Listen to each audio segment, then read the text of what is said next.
உங்களை நாங்க பல முறை ஒரு இன்ஸ்பிரேஷனா பார்த்திருக்கோம். முதல் முறையா எரிச்சல் வர அளவுக்கு பண்றீங்களோன்னு தோணுது.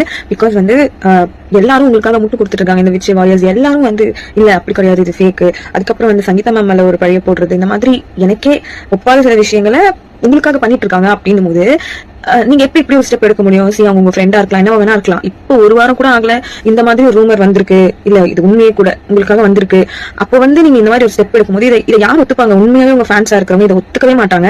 பிகாஸ் இது வந்து கரெக்டே கிடையாது. எந்த வகையிலுமே சீட்டிங் வந்து ஒரு சரியான விஷயமா யாருமே எடுத்துக்க மாட்டாங்க.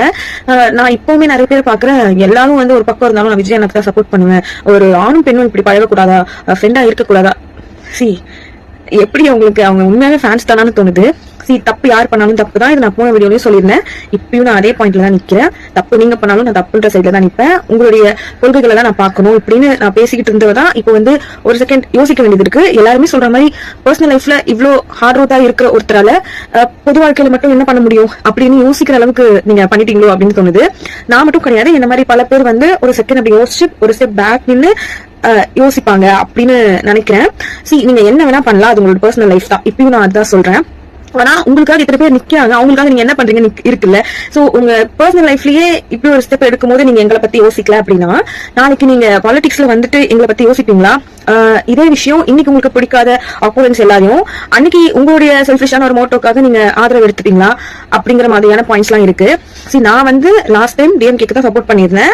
பிகாஸ் அப்ப இருந்த அந்த மைண்ட் செட் படி நான் வந்து உதயநிதி ஸ்டாலின் அவங்க எல்லாம் வந்து ஒரு பிரச்சாரம் பண்ணும்போது குவைட் இம்ப்ரெஸ்ட், அதனால நான் பண்ணேன். இந்த வாட்டி நீங்க பண்றது ஓகே, அவங்க அவ்வளவு பேசுனாங்க, ஆனா 2 வருஷத்துக்கு அப்புறம் அவங்களை காணோம், ஓடி ஓடி போனாங்க, அதுக்கப்புறம் ஓடலையே அப்படின்ற ஒரு மைண்ட் செட் தான் எனக்கெல்லாம். சோ இப்போ நீங்க பேசுறீங்க, பட் நாளைக்கு நீங்க என்னவா இருப்பீங்க அப்படிங்கிறது எலெக்ஷனுக்கு முன்னாடியே ஒரு டவுட் வர அளவுக்கு யோசிக்க வைக்குது. சோ ஒவ்வொரு ஸ்டெப்பையும் நீங்க எடுத்து வைக்கிறத வச்சுதான் உங்களுடைய ரிசல்ட்ஸையுமே அது வந்து வரும் அப்படின்னு நினைக்கிறேன். இது இதோட நின்றுச்சு அப்படின்னா நீங்க ஜெயிக்கிறதுக்கும் வாய்ப்பு இருக்கு, இல்ல தோக்கிறதுக்கும் வாய்ப்பு இருக்கு. இதை நாங்க இப்படிதான் கண்டினியூ பண்ணுவோம், நெக்ஸ்ட் வந்து இதே தான் போவோம், என்னோட சீட்டிங் நான் நியாயப்படுத்துவேன் அப்படின்ற ஒரு ஸ்டெப்லயே நீங்க இருந்தீங்க அப்படின்னா ஐ டோன்ட் நோ,